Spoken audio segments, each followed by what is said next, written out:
Asrama itu sunyi. Lampu-lampu koridor berkelip perlahan. Bayangnya jatuh panjang di lantai jubin yang sejuk. Di surau kecil hujung bangunan, hanya kedengaran desiran kipas siling yang berputar perlahan. Muslim, cucu kepada Lebay Min, berdiri tegak menghadap kiblat.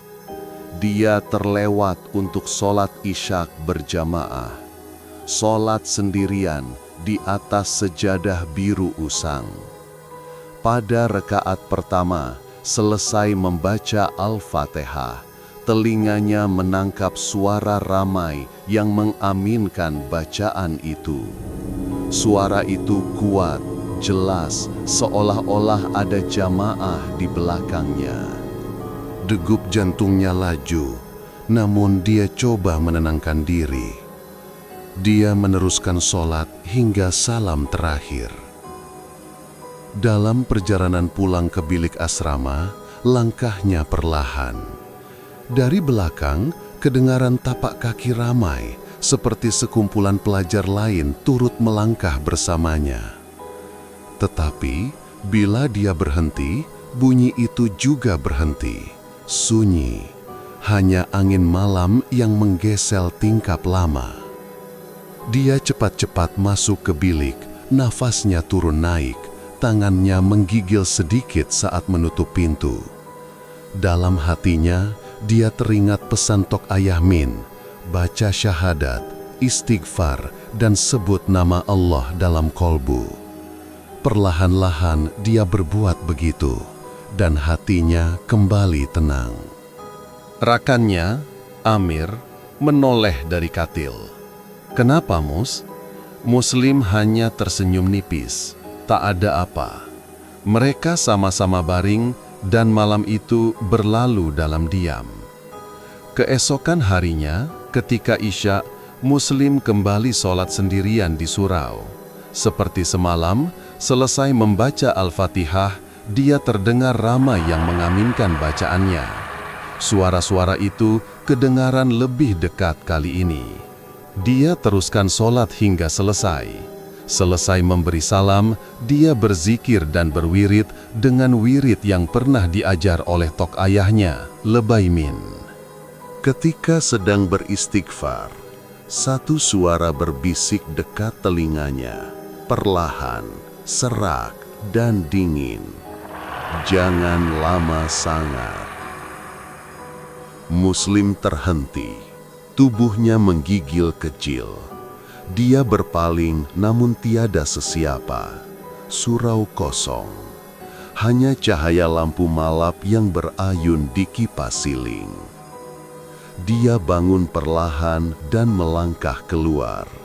Setiap langkah terasa berat. Angin malam menyapa lembut, namun bulu romanya meremang.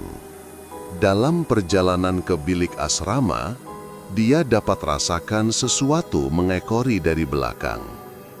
Napasnya mula laju. Bila dia menoleh ke belakang, tiada apa.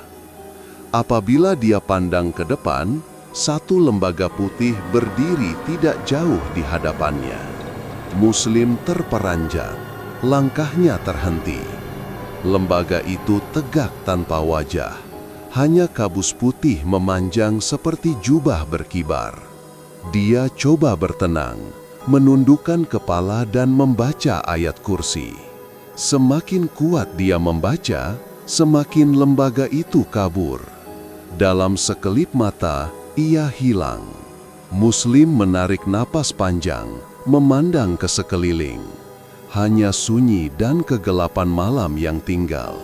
Dia cepat-cepat masuk ke bilik dan terus baring. Namun, malam itu, dia tidak lena tidur. Beberapa jam kemudian, ketika semua rakan sebiliknya nyenyak, Muslim terasa dadanya ditekan. Nafasnya tersekat. Matanya terbuka luas, namun tubuhnya kaku. Ada sesuatu sedang menghimpitnya.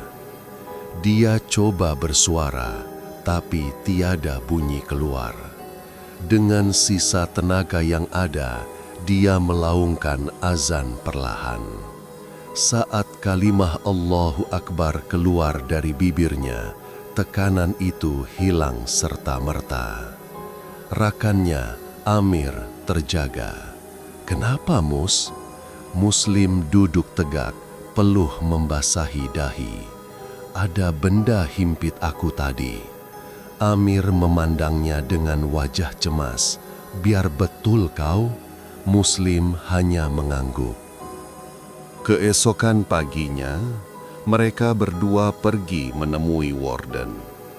Warden mendengar cerita mereka dengan dahi berkerut, kemudian tersenyum sambil mengeleng. "Tak payah takut, biasalah tuh. Korang nih banyak sangat tengok cerita hantu." Nada suaranya seolah-olah memperlekehkan. Muslim dan Amir saling berpandangan, tidak membalas apa-apa.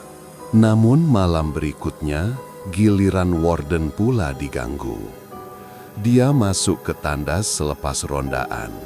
Sambil membuang air, dia terdengar suara budak-budak lelaki bercakap dan ketawa di hujung tandas membuat bising. Suara mereka jelas, tapi bila dia panggil, tiada jawaban. Selesai, dia keluar dari bilik air. Ruang tandas kosong. Semua pintu terbuka. Tiada seorang pun di situ. Degupan jantungnya makin laju. Dia teringat cerita Muslim semalam. Dengan langkah cepat, dia keluar menuju pondok security. Tiba-tiba, di tengah koridor, kedengaran suara perempuan mengilai panjang. Suara itu datang dari belakang. Warden berpaling, dan saat itu dia lihat satu lembaga berambut panjang sedang berdiri di hujung laluan. Wajahnya samar, matanya merah menyala. Dia menjerit dan berlari, namun belum sempat sampai ke pintu, lembaga itu muncul di depannya. Pandangannya gelap serta-merta. Dia pengsan di situ juga. Keesokan malam, selepas keadaan reda, Muslim dan Amir merancang keluar makan di luar. Seperti biasa, Muslim sholat maghrib dahulu di surau. Dia lewat sedikit, jadi tak sempat berjamaah. Kali ini tiada gangguan, surau tenang. Selesai sholat, dia terus menuju keluar, di mana Amir sedang menunggu. "Jom Amir," katanya ringkas. Amir hanya mengangguk, tidak berkata apa-apa. Mereka berjalan beriringan ke warung kecil berhampiran sekolah.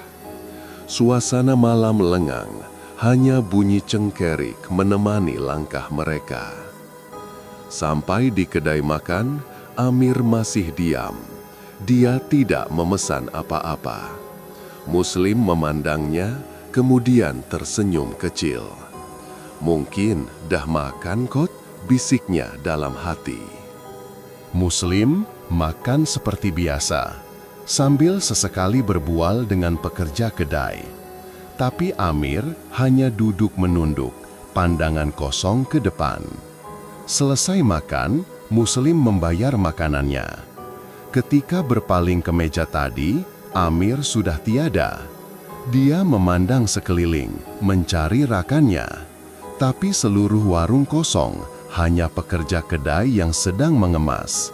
Muslim kehairanan, namun dia tidak berpikir panjang dan terus pulang ke asrama. Sampai di bilik, dia terkejut melihat Amir sedang tidur lena di katil. "Amir, tak lapar ke?" tanya Muslim perlahan. Amir tersentak bangun. Kenapa kau tak kejut aku? Kau dah makan ke?" Muslim terpaku. "Kan kita pergi makan sama tadi." Amir berkerut dahi. "Mana ada, aku tertidur. Ya Allah, terlepas maghrib." Amir segera bangun, mencapai tuala kecil dan berkejar mengambil wuduk. Dia sholat qodho maghrib dengan tergesa-gesa. Selesai sholat, dia memandang Muslim yang masih termenung. "Mus, kau jangan main-main, aku memang tak keluar tadi." Muslim tidak menjawab, nafasnya perlahan. Dalam pikirannya, terbayang wajah Amir yang duduk diam di kedai makan tadi, pucat, tanpa ekspresi dan tidak bersuara jika ditanya. Dalam diam, dia tahu yang keluar bersamanya tadi bukan manusia.